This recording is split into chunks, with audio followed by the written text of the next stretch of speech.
الحمد لله رب العالمين والصلاة والسلام على سيد المرسلين وخاتم النبيين اعوذ باللہ من الشیطان الرجیم بسم اللہ الرحمن الرحیم سورۃ طٰہٰ آیت نمبر 17 سے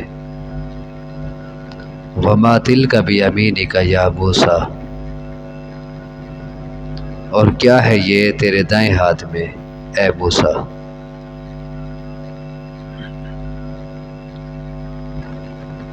قال ہی عصائی، کہا یہ میری لاٹھی ہے۔ یہ ساری گفتگو وہیں ہو رہی ہے جب موسیٰ علیہ السلام سے اللہ تبارک و تعالیٰ نے براہ راست گفتگو کی، جب وہ مدین سے مصر واپس آ رہے تھے تو اللہ نے پوچھا کہ تیرے دائیں ہاتھ میں کیا ہے، حالانکہ اللہ کو تو پتہ تھا کہ دائیں ہاتھ میں کیا ہے، تو یہ پھر کیوں پوچھا؟ اس میں دو حکمتیں ہو سکتی ہیں۔ ایک حکمت تو یہ ہو سکتی ہے کہ موسیٰ علیہ السلام مانوس کرنا مقصود ہے، کہ ان کی ایک ذاتی ضرورت کی چیز پوچھ لی، یہ دائیں ہاتھ میں کیا تم نے پکڑا ہوا ہے، تاکہ وہ مانوس ہو جائیں، ختم ہو جائے ان سے۔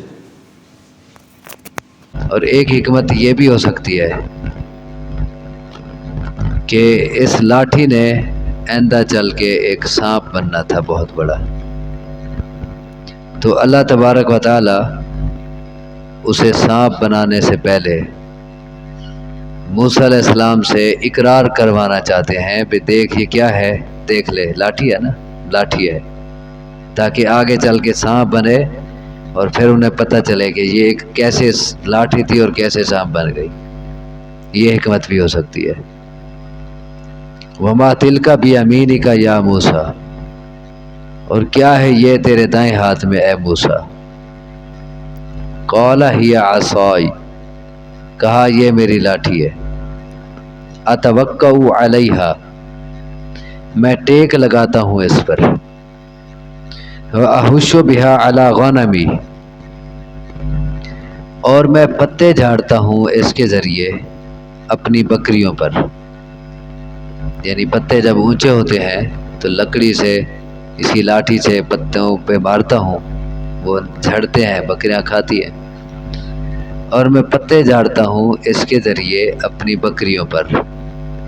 وَلِیَ فِیہا مَآرِبُ أُخْرَى، اور میری اس میں ضرورتیں ہیں اور بھی بہت سے کام آتی ہے یہ۔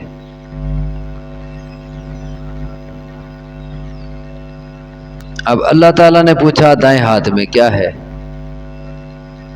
کہا یہ میری لاٹھی ہے، بات تو پوری ہو گئی۔ جو بات پوچھی تھی اللہ نے وہ ہی عصائی میں آ گئی، جواب آ گیا۔ اب اگلی باتیں جو کی ہیں وہ اللہ نے پوچھی تو نہیں ہیں۔ یہ کیوں کی موسیٰ علیہ السلام نے؟ اس میں علماء کئی حکمتیں بتاتے ہیں۔ ایک حکمت یہ ہے کہ موسیٰ علیہ السلام کو اللہ سے بات کرتے ہوئے مزہ آ گیا، اسی لیے کہا وہ چند باتیں اور ہو جائیں۔ اللہ نے صرف پوچھا بھی یہ کیا ہے، وہ پوری سٹوری بتانے لگے، یہ لاٹھی ہے، اس سے میں ٹیک لگاتا ہوں، اس سے پتے جھاڑتا ہوں، اور پھر اس یہ آخری بات جو رکھی نا وَلِیَ فِیہا مَآرِبُ أُخْرَى، اس میں کچھ اور کام بھی آتی ہے، یہ اور بھی ضرورتیں ہیں جو اس سے پوری ہوتی ہیں۔ یہ بات اس لیے کی تاکہ ہو سکتا ہے کہ اللہ پوچھ لے وہ بھی بتا دے، میں اور بتا دوں گا، بات اور لمبی ہو جائے گی اللہ سے۔ آخر اللہ سے جو بات ہو رہی ہے تو انہیں مزہ آ گیا، اسی لیے مزید باتیں کر دیں۔ یہ حکمت علماء نے بتائی ہے۔ اور پھر وَلِیَ فِیہا مَآرِبُ أُخْرَى میں اور ساری تفصیل نہیں بیان کی، اتنا کہہ دیا۔ اس میں یہ حکمت بھی ہے کہ ادھر اللہ سے محبت کا اور لذت کا تقاضا یہ تھا کہ بات لمبی سے لمبی ہوتی چلی جائے، اسی لیے کچھ ضرورتیں بیان کی، لیکن پھر ادھر ادب مانے آ گیا، وہ اللہ کی بارگاہ کا ادب بھی تو ہے، اور پھر کچھ ہیبت بھی ہے، ڈر بھی ہے، اسی لیے کہا اور بھی بہت سے کام ہیں، پھر پوری تفصیل نہیں بیان کی۔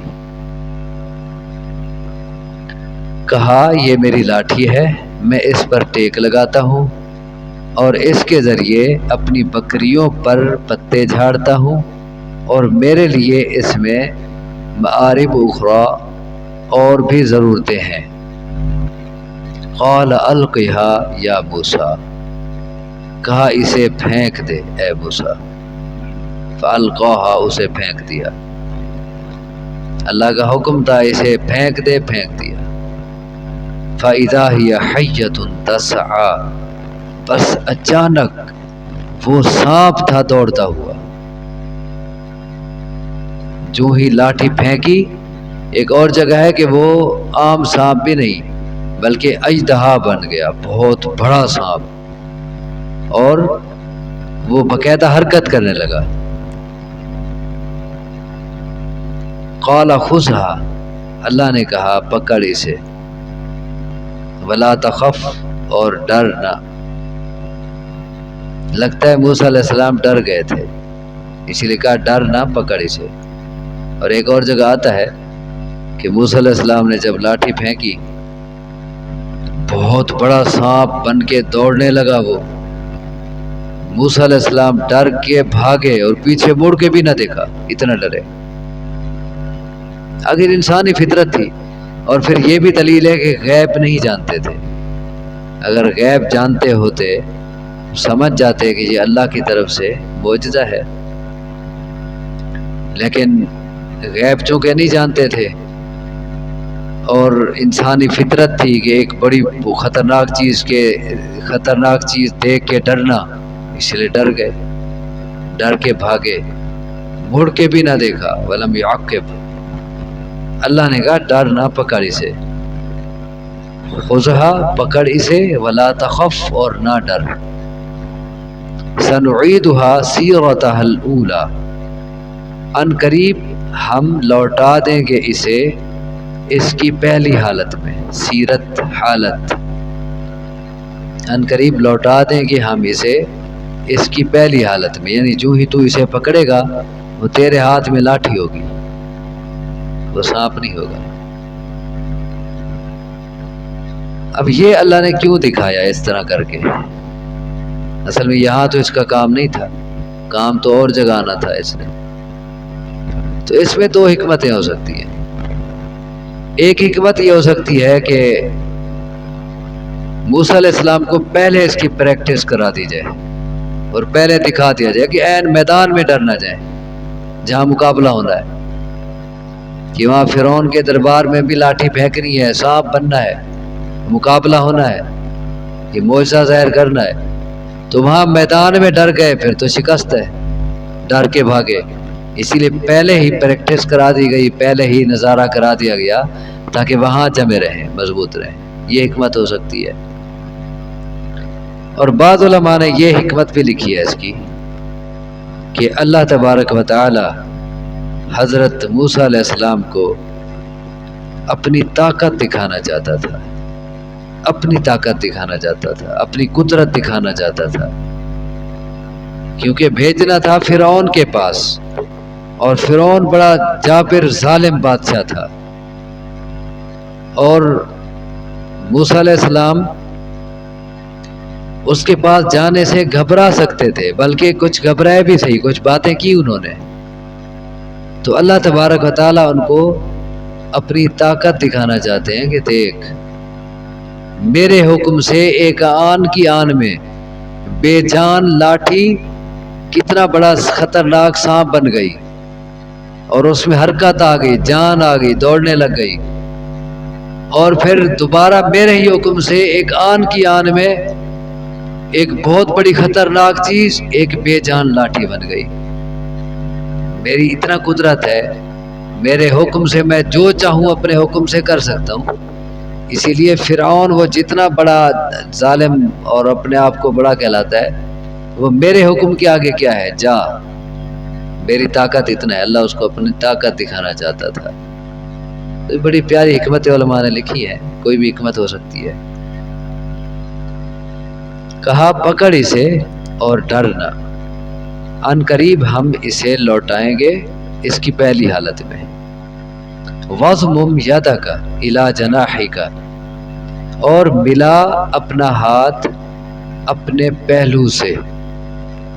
جناح پرندے کے پر کو بھی کہتے ہیں، یہاں مراد انسان کا پر تو نہیں ہوتا، یہاں مراد انسان کا پہلو، بازو۔ اور ملا اپنا ہاتھ اپنے پہلو سے، یعنی اپنا ہاتھ اپنی بغل میں لے جا۔ تخرج نکلے گا وہ، بیضاء سفید ہو کر، یعنی جب بغل میں ہاتھ ڈال کے باہر نکالے گا ہاتھ سفید ہوگا۔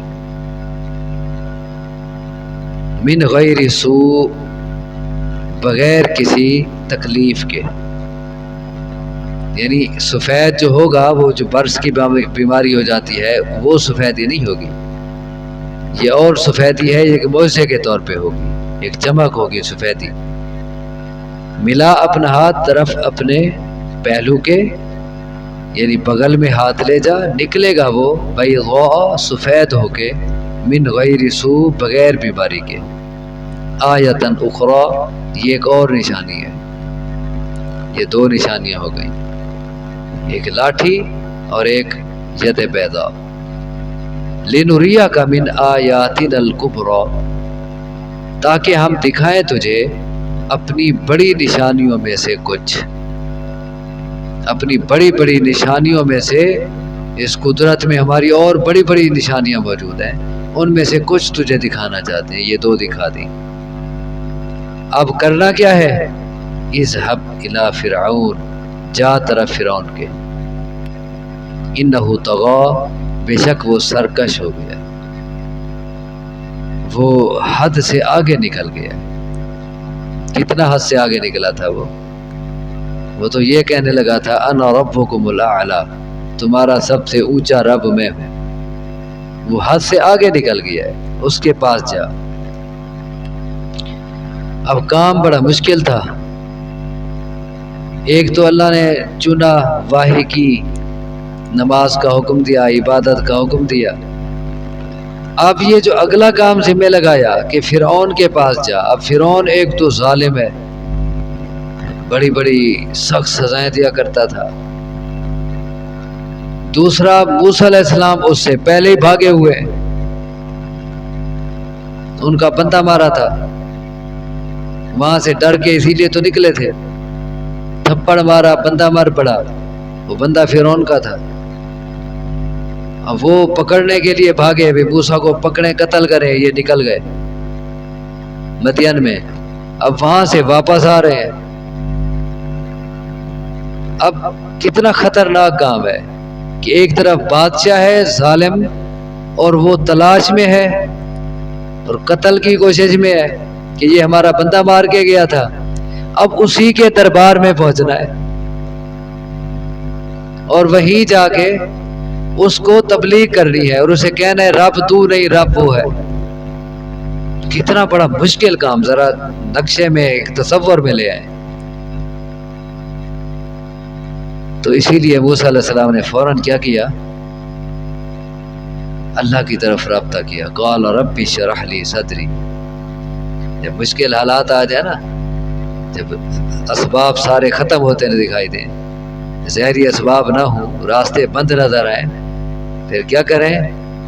پھر اوپر کنڈی کھڑکائیں، اللہ کو دستک دے اور اس سے دعا مانگے۔ فوراً اللہ سے رابطہ کیا، قال رب اشرح لی صدری، کہا اے میرے رب میرے لیے میرا سینہ کھول دے، میرا سینہ فراخ کر دے، میرا دل بڑا کر دے، کیونکہ اتنا مشکل کام کے لیے بڑے دل کی ضرورت ہے، بڑے کاموں کے لیے دل بڑے کرنے پڑتے ہیں، چھوٹے دلوں سے کام نہیں ہوتے۔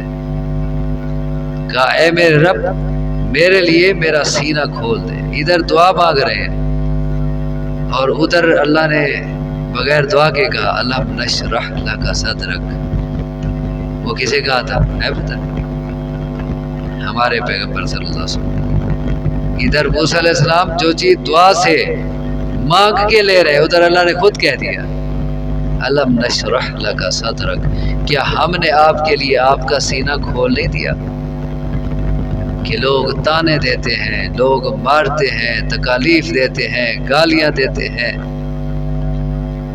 لیکن آپ اپنا کام کیے جا رہے ہیں، کسی کی پرواہ نہیں ہے۔ یہ کیا ہے؟ بڑا جگرا ہو گیا کہ ہم نے آپ کے لیے آپ کا سینہ فراغ نہیں کر دیا کہ آپ کو کسی کی پرواہ نہیں، اپنا کام کرتے چلے جا رہے ہیں۔ ادھر وہی چیز موسیٰ علیہ السلام مانگ رہے ہیں، اے میرے رب کھول دے میرے لیے میرا سینہ، ویسر لی امری، اور آسان کر دے میرے لیے میرا کام انتہائی مشکل ہے، لیکن توقع ہے کہ وہ آسان کر دے تو پھر کیا مشکل ہے، اس سے مانگ رہے اللہ آسان کر دے، ویسر لی امری، اور آسان کر دے میرے لیے میرا کام، واحلل عقدۃ من لسانی، اور کھول دے گرہ میری زبان سے، میری زبان سے گرہ کھول دے۔ اس پر لوگوں نے کوئی بات بنائی ہے، بناوٹی قصہ، کہتے ہیں کہ موسیٰ علیہ السلام وہ صحیح بول نہیں سکتے تھے، ان کی زبان میں لکنت تھی، سریکے جے کو آدھے وہ بتڑا بولے نہیں آنا۔ بھئی کیوں؟ وہ جب بچے تھے تو فرعون ان کو قتل کرنے لگا، تو بیوی نے کہا یہ تو بھولا بچہ ہے، اسے کیا پتا۔ فرعون نے کہا چلو امتحان لیتے ہیں، اس نے ایک طرف انگارے رکھ دیے، ایک طرف کوئی اور چیز رکھ دی، تو موسیٰ علیہ السلام وہ اور چیز اٹھانے لگے، تو فرشتے نے ہاتھ ان کا انگاروں میں ڈال دیا، انگارہ اٹھا کے زبان پہ رکھا تو لکنت پڑ گئی، بتڑے تھی گئے۔ یہ قصہ آپ نے سنا ہو شاید، لوگوں میں مشہور ہے، لیکن یہ غیر مستند قصہ ہے، کہیں ثبوت نہیں ہے اس کا، بناوٹی قصہ ہے۔ اور ویسے اللہ کے جو انبیاء ہوتے ہیں وہ تمام جسمانی روحانی عیوب سے بالکل پاک ہوتے ہیں، تو ان کو جسمانی عیب بھی کوئی نہیں ہوتا۔ اور یہ صحیح نہ بولنا، لکنت سے بولنا، یہ تو ایک عیب ہے، اسی لیے یہاں یہ مطلب نہیں ہے، بلکہ یہاں مطلب یہ ہے، دو وجہ ہو سکتی ہے، زبان سے گرے کھول دے، دو وجہ ہو سکتی ہے۔ ایک وجہ تو یہ ہو سکتی ہے کہ موسیٰ علیہ السلام زیادہ نہیں بولتے تھے، اور زیادہ جس طرح کوئی ہوشیاری سے روانگی سے بولتا ہے نا، اس طرح ان میں نہیں تھا۔ یہ صلاحیت ہارون علیہ السلام میں زیادہ تھی، جیسا کہ اور جگہ ہے وَأَخِي هَارُونُ هُوَ أَفْصَحُ مِنِّي لِسَانًا، کہ میرا بھائی ہارون مجھ سے زیادہ فصیح اللسان ہے، اس میں فصاحت، بلاغت، بولنے کا ڈھنگ اس میں زیادہ ہے۔ وہاں قرآن کا کچھ حصہ دوسرے حصے کی تفسیر کرتا ہے،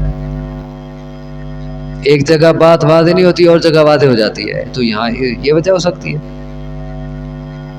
اسی لیے مانگ رہے ہیں کہ میری زبان کی گرہ کھول دے، یعنی میں بڑی ٹھیک بول سکوں گا۔ اور دوسری وجہ یہ بھی ہو سکتی ہے کہ میں جس جگہ جا رہا ہوں وہاں کہیں میں بولنے سے مروب نہ ہو جاؤں، کہیں لرز نہ جاؤں، اسی لیے میری زبان کی گرہ کھول دے کہ میں وہاں خوب بول سکوں۔ اور اس پر بھی ایک اور آیت موجود ہے، کہا وَيَضِيقُ صَدْرِي وَلَا يَنطَلِقُ لِسَانِي، اے اللہ میرا دل گھٹ جائے گا، میری زبان نہیں چلے گی،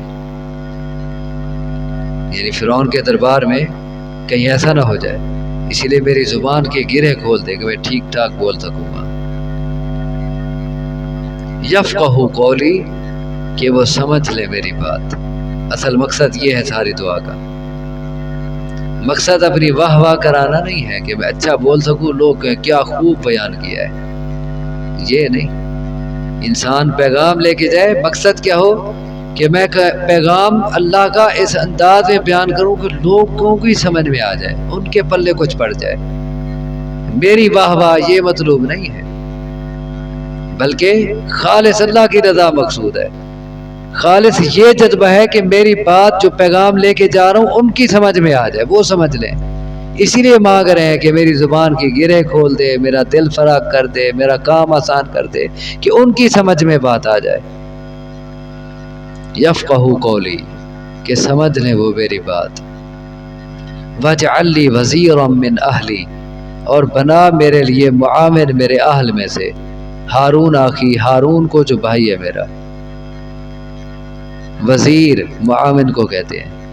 بادشاہ کے وزراء ہوتے ہیں، معاونت کے لیے رکھے ہوتے ہیں کہ بادشاہ اکیلا تمام معاملات نہیں سنبھال سکتا، تو وہ مختلف کام تقسیم کر دیتا ہے. کوئی سیاحت کا وزیر ہے، کوئی کس کا ہے، کوئی کھیلوں کا ہے، کوئی مختلف چیزوں کے وزیر ہوتے ہیں. تو یہ وزیر اس لیے بنائے جاتے ہیں تاکہ کام بٹ جائے، تقسیم ہو جائے. تو وزیر کا اصل معنی کیا عربی میں؟ معاون. وزر سے ہے. وزر کسے کہتے ہیں؟ بوجھ کو. ولا تزر وازرۃ وزر اخری، کوئی نفس کسی اور کا بوجھ نہیں اٹھائے گا. تو وزر سے وزیر، دوسرے کا بوجھ اٹھانے والا، یعنی معاون، تعاون کرنے والا. تو کہا واجعل لی وزیرا من اہلی، اور بنا میرے لیے معاون میرے اہل میں سے. ہارون اخی، ہارون کو جو میرا بھائی ہے. مطلب ہارون کو بھی میرے ساتھ بھیج، میرا معاون بنا، میرا ہیلپر بنا. اشدد بی ازری، کہ میں مضبوط کروں اس کے ذریعے اپنی کمر. ایک معنی. یا دوسرا معنی کہ تو مضبوط کر اس کے ذریعے میری کمر، اس کے ذریعے میری کمر مضبوط کر، یعنی وہ میری سپورٹ بن جائے، اس کے ذریعے میری سپورٹ ہو، میری ڈھارس بندھے. وَأَشْرِكْهُ فِي أَمْرِي، اور اسے شریک کر میرے کام میں. کیا مطلب ہے؟ صرف یہ نہیں کہ بحیثیت ایک عام ہیلپر کے ہو، بلکہ میرے کام میں اس کو شریک کر دے. مطلب اس کو بھی نبی بنا دے.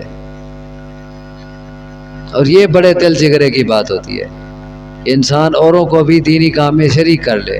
بعض ہوتے ہیں نہیں میں اکیلا کر لوں گا تاکہ میرا اکیلے کا نام بنے.